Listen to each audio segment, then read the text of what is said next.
बघू शकता तुम्ही, मी आली आहे गॉड ब्लेस यू आशूमध्ये आपलं सर्वांचं स्वागत। मी आली आहे कलकत्ता पश्चिम बंगाल फिरायला।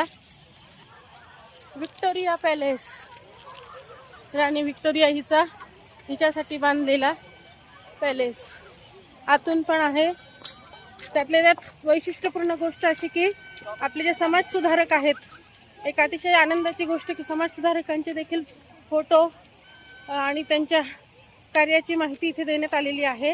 भारतीय नागरिक जसे विक्टोरिया पॅलेस बघायला येतात, त्याच्यामुळे आतमध्ये असलेल्या आपल्या समाजसुधारकांची नावं, तसं स्वामी विवेकानंद, रवींद्रनाथजी टागोर, लोकमान्य टिळक यांचेसुद्धा प्रतिकृती म्हणजे चित्रफिती तिथं बनवण्यात आलेले आहेत, म्हणजे ठेवलेले आहेत।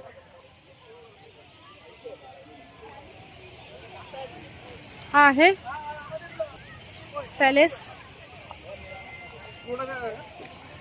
आज तुम्हाला कलकत्त्याच्या विक्टोरिया पॅलेसचं दर्शन घडवलं। कलकत्ता इथे आल्यानंतर गंगासागर, काली कलकत्तेवाली मंदिर यांचं दर्शन जसं जिथे जिथे योग्य आहे तिथे तिथे व्हिडिओ बनवून मी नक्की आपणासाठी सादर करेल। राधे राधे, जय श्री कृष्ण।